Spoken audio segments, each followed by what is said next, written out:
Now. On 105.9 FM and streaming worldwide on the WMAL app. O'Connor and Company.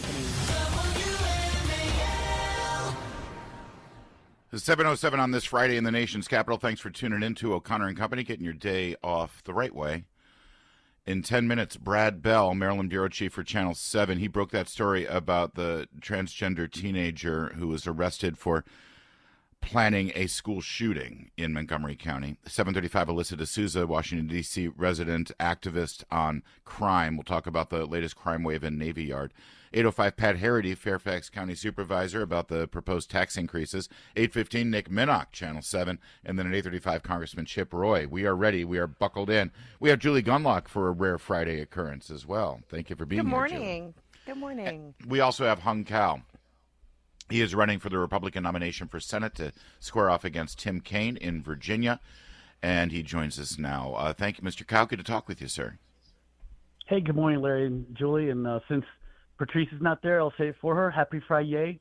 Well, someone had to say it. Thank you. You've got a brand new book coming out, by the way, pre-sales now. The book is out June 11th. It's called Call Me an American. You know, by now I think people are familiar with your story, coming here as a refugee from Vietnam.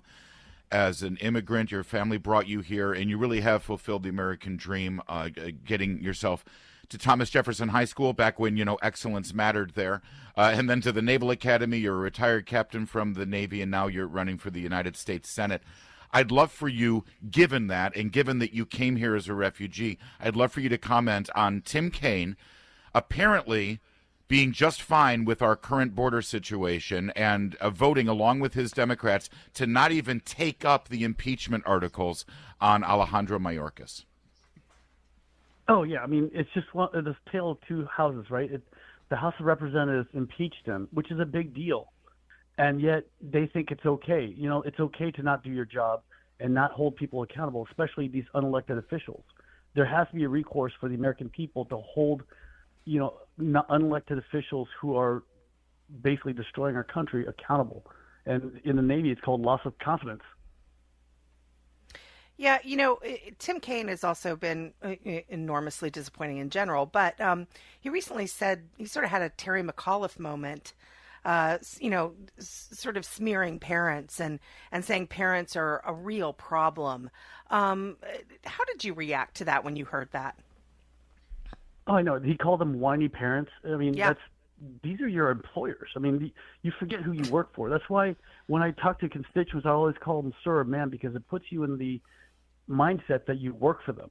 You know, I work for these people, and they think they're this elite group up there. And likewise, there's the same guy who said that Israel was overreacting. You know, they had 1,200 people who were murdered. And not only that, women and young girls were raped, and babies were thrown in ovens, and they say they're overreacting. I mean, no one would have said that to us on October 7th, 2001, when we invaded Afghanistan. Tim Kaine apparently has raised $13 million for his reelection campaign. So if you were to get the nomination, Hung Cao, this is going to be an incredibly expensive venture. Are you daunted by that? Is this something that you're up to? Because this is going to take a lot of money. So he owes me royalties because he's been fundraising off of me. He's been writing to everybody, calling me a MAGA extremist. He's like, Hung Cao is a threat to democracy. We've raised pretty well. We've got raised in 9 months. We've raised over $2 million. I'm going to let you finish, but I can't let this stand. Tim Kaine, whose son is literally an Antifa radical who has been arrested for participating in violent, destructive protests in the past, called you, a Vietnam refugee, American citizen, turned Naval Academy graduate and retired captain of the United States Navy, where you did explosive ordnance disposal working with special forces. He called you a threat to democracy? Are you serious? Yes, you can't make this stuff up. I mean, this is why, again, the book was named Call Me an American, because I felt like I earned that right. I mean, in any other instance, they would plaster me on the cover of Time magazine. You know, here's a refugee coming here, and not only that, we created a 501c3 that builds beeping Easter eggs for blind children during Easter so they can find it. These things we did to teach service to our children. We do it to serve this country, and yet they call me, a terrorist. Yeah. Unbelievable. And his son literally is in league with terrorists as an Antifa radical. I am so disgusted by what the hell has Tim Kaine done, for God's sake? Oh, unbelievable. I mean, we both got a paycheck from the government for 30 years.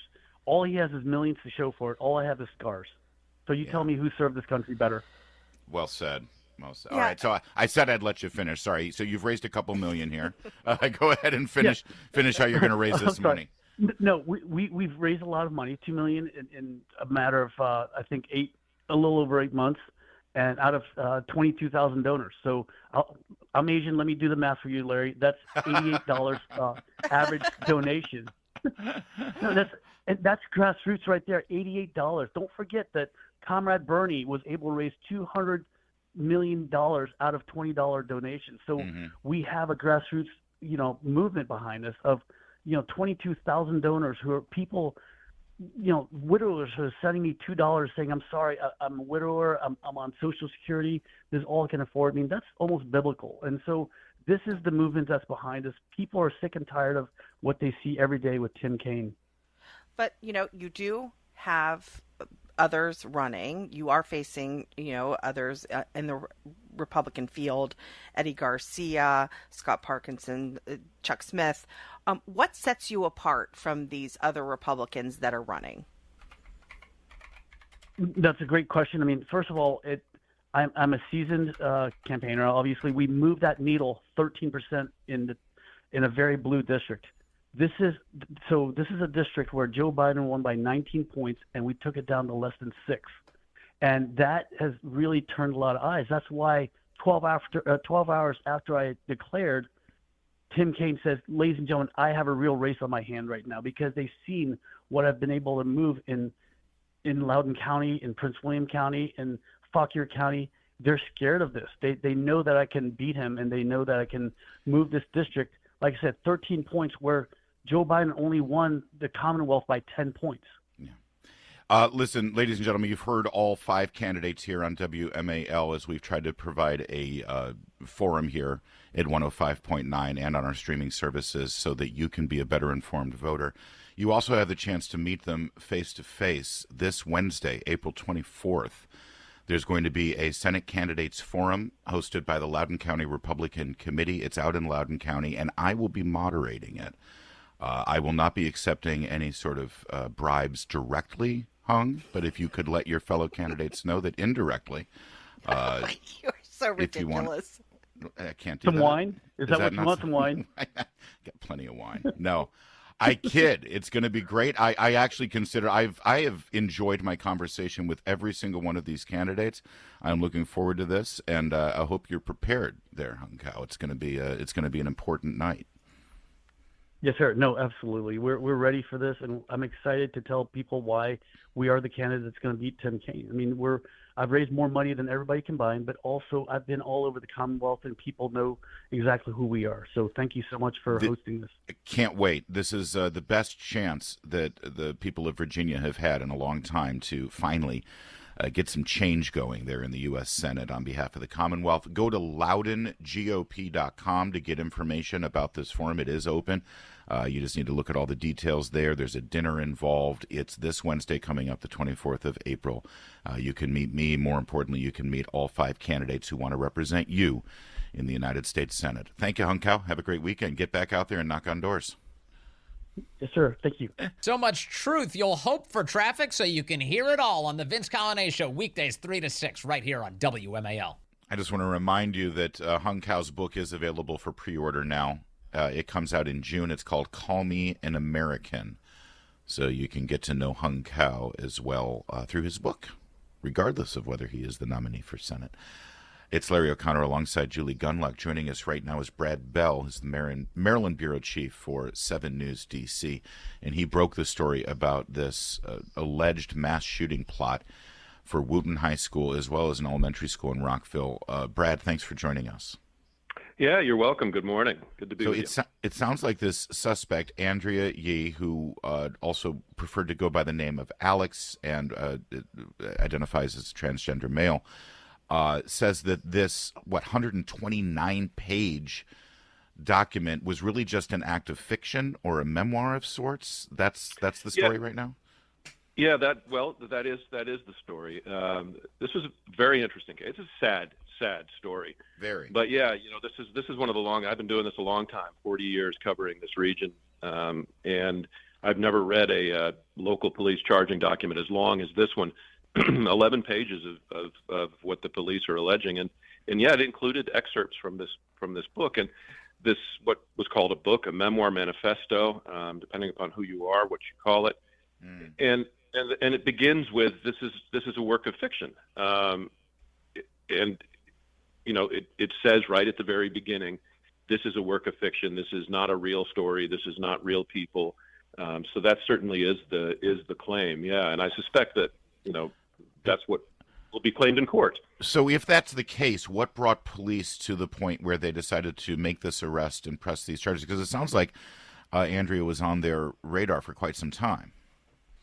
Yeah, 2022 is when police first became aware of this kid, now 18, but in 2022 there were reports from the school counselor and concerns that he was having homicidal and suicidal ideations and talking about shooting up a school. And so police knew about him, and Yee had been removed from the school system and was studying virtually. But what happened was police in Baltimore got a phone call from somebody who had been a friend during inpatient psychiatric treatment with Yee. And that person said, hey, this guy just sent me a book, and I'm concerned that this is autobiographical because this book features someone by the name of James Yang, who is a transgender high school student in Montgomery County and who wants to shoot up a school. And it goes into all of this detail. So police started investigating. That was back in early March. Warning signs started to appear. This Mr. Yee was hospitalized yet again, and the counselors at the hospital were so concerned that they contacted police and said, hey, look, we know about this. So police went back and spent more time. They talked to him. He didn't want to talk. They went to the house. The parents didn't want to cooperate. They got warrants. They started digging, and they just started seeing the warning signs were mounting that that in their minds this could move from a piece of fiction to a plan. And so they felt like they had to act. They had to take it seriously. It's what they claim.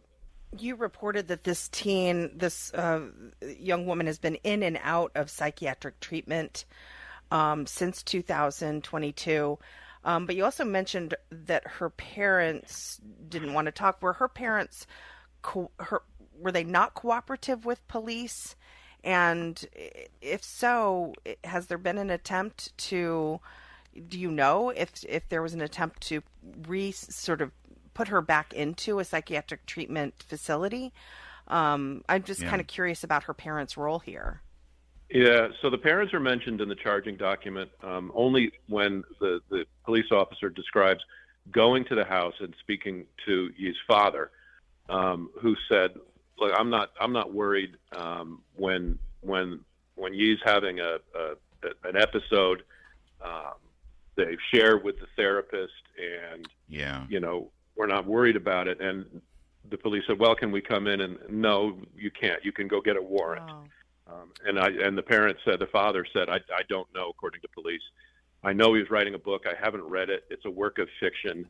Okay. I'm not that concerned.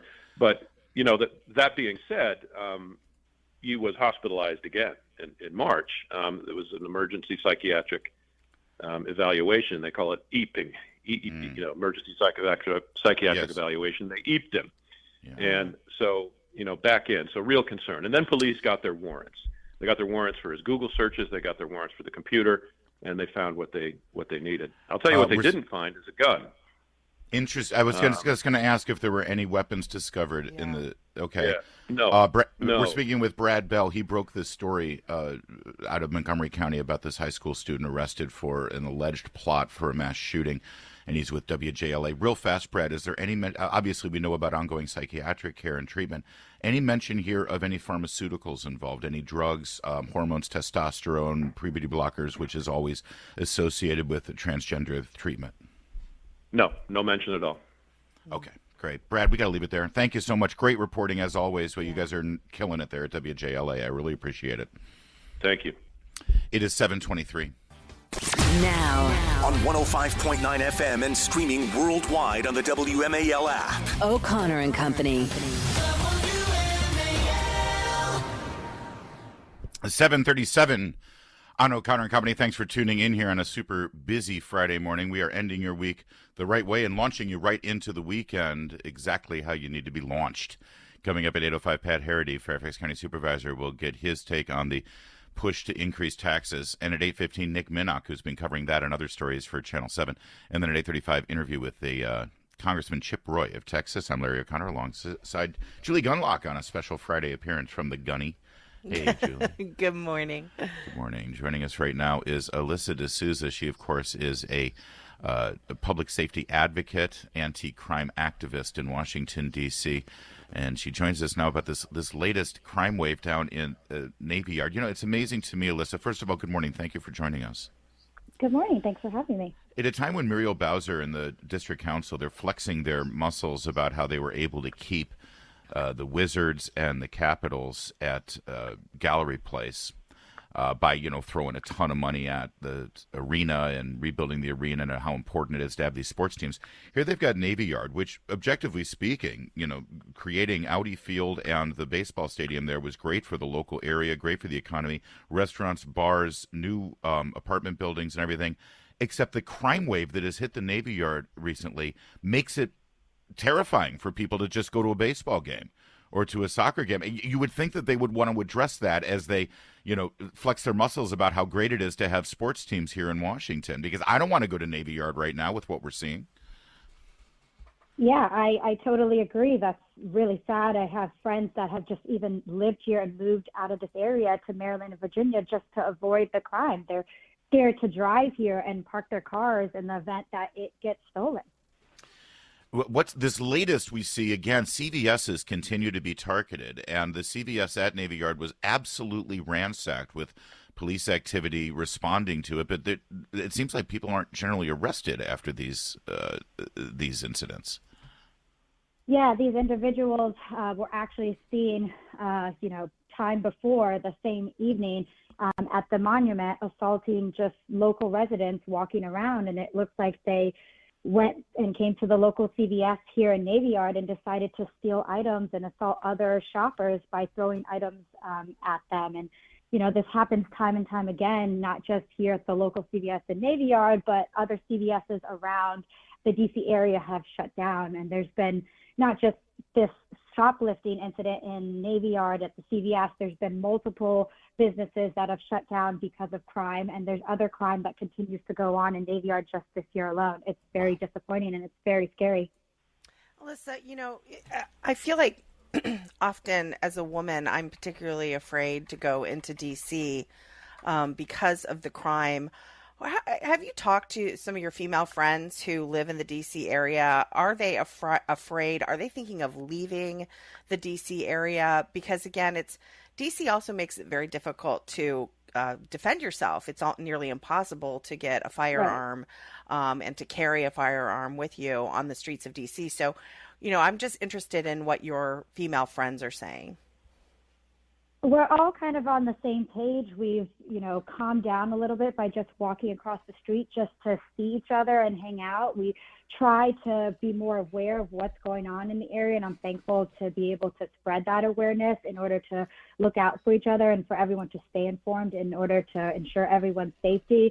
We try to, walk with male friends sometimes and be escorted home and make sure that everyone's carrying pepper spray. It's something better than nothing these days. I mean, just alone, like I was saying, in 2024, you can never be too safe. A Texas congressman was carjacked at gunpoint. A 44-year-old man was shot and killed in an apartment building. A D.C. Housing Authority officer was shot. There was a manhunt for an armed suspect fleeing a traffic stop, and a resident was chased in broad daylight and assaulted. Things like this just keep happening. I don't really know the solution for, to protect ourselves, especially as females walking in this area. It's a concern. We're speaking with ELISSA DeSOUZA. She lives at Navy Yard, and I'm looking at your profile on X, on the former Twitter website, and it reads like a police blotter. You have so many incidents just in the last 12 hours of things going on in the it's happening everywhere. It is. There's other people out there that are spreading awareness. I mean, just waking up this morning and reading X, I see that there was a fourth armed carjacking that happened in Maryland yesterday. I mean, I don't know how these things happen. A fatal shooting with a woman left dead in Virginia. It's absolutely ridiculous. It's happening all over. ELISSA, what do you say to people, mostly Democrats, who say, it's not happening? No, everything's fine. Everything's fine. This is an exaggeration. You had on MSNBC a panel of actually female hosts laughing at people who were concerned about crime, saying, oh, give me a break. People are being alarmist. They're exaggerating. Yeah, Pete Buttigieg can walk his dog to the Capitol. He can walk his dog to the Capitol. Everything's fine. What do you say to people who gaslight Americans like that, and Washington and D.C. residents in particular? At the end of the day, I think politics get in the way of crime control, and we're all here for the same purpose. Nobody wants to see their loved ones or family members or friends get hurt, so I don't understand why we can't all work together. Crime in D.C. is bipartisan. I'm not here on one side or the other, and I'm just trying to make people aware of what's going on in the area, and it's real. It's happening, and people want to close their eyes to it. I mean, sometimes those are the people that are being targeted, and then they're crying later. I mean, you got to stay vigilant. You got to know what's going on. Everyone has to come together to, make things better in order to see a change. Otherwise, nothing's ever going to change. Well, the good news is you're going to make a change. You're actually running, aren't you, to be on the advisory neighborhood council? Is that right? It was a joke earlier. People say I would be good at it.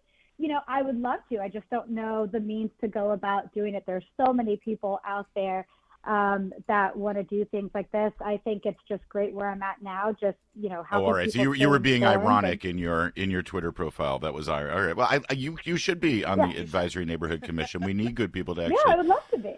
And then they'll drive you out. But that's all right. All right, ELISSA, thank you. I appreciate you at least giving voice to this. I'm glad you are. It is 7:44 now. Making sense of your world. Thank you very much for covering this topic. News Talk 105.9 WMAL. Making sense of the news. As you know, the trial of Donald Trump continues in Manhattan, and the judges ordered a gag order. So Donald Trump cannot publicly criticize the district attorney, which is ridiculous. You can't defend yourself. You can't publicly say that you're innocent. You can't publicly accuse the prosecution of a unlawful attempt to silence someone, because that's exactly what they're doing, and to criminalize behavior that's never been criminalized before. And you're not allowed to say anything to defend it, because apparently if you criticize it and you're Donald Trump, that creates an unsafe environment for the district attorney or something. So, but here's the latest. Not only, remember when Trump made lemons out of lemonades because they go, you can't leave New York, you can't go campaign. So he went and campaigned in Harlem, and there were children literally screaming, "We love you, Trump," on the sidewalks in front of that bodega. Yeah. Well, yesterday he did one better. He's not allowed to publicly criticize the district attorney. So instead, standing in front of cameras, he publicly read other people's criticism of District Attorney Alvin Bragg. President Donald Trump speaking outside the courtroom. I'm supposed to be in New Hampshire. I'm supposed to be in Georgia. I'm supposed to be in North Carolina, South Carolina. I'm supposed to be in a lot of different places campaigning. But I've been here all day on a trial that really is a very unfair trial. These are all stories. This is over the last few days. from legal experts. This is Wall Street Journal editorial. But all of these are stories from legal experts saying how this is not a case. The case is ridiculous. So he starts going through all these articles that are printed out, and he starts reading. Here's what the Wall Street Journal says. Here's what Jonathan Turley says. He's not saying it. He's just reading other people. Right. It's brilliant. It's brilliant. Meanwhile, go ahead. But, it is so, they've really accomplished what they want. They've really meddled in this election because he is not campaigning right now. He has to sit in that courtroom. He can't talk about it. He can't talk about these political figures that are persecuting him. It's shameful. Go on, it is, and it's un-American. All right, Chris Landau, former Scalia and Clarence Thomas clerk, was on Laura Ingraham last night and pointed out something that you also won't hear on broadcaster cable news anywhere else. This is a pretty target-rich environment in terms of potential issues for appellate review and reversal. One of the crazy things about this is that basically Alvin Bragg, as Mike Davis just said, the Soros-funded DA in New York, has inflated misdemeanor charges into felonies by saying that these alleged misstatements were concealing another crime. Well, that other crime is a alleged federal crime that none of the federal officials, even in the Biden administration Justice Department or the FEC, have sought to. They've investigated, but they haven't done anything. Yeah, That's right. So this whole, the misreporting of the payment to Stormy Daniels, they're saying, was really covering up another crime, which was a federal crime against campaign finance laws that the federal Justice Department looked at and decided not to prosecute. So how can it be a crime if the Justice Department decided not to look into it, not to prosecute? Yeah, the underlying is not a crime. Right. Yeah. And Alvin Bragg has no jurisdiction over federal law. This is just astonishing. It is. It is astonishing. And what's even more astonishing is there are so few media outlets actually covering how astonishing it is. Because, well, they don't care about the truth. They care about getting Trump. It's 7:53.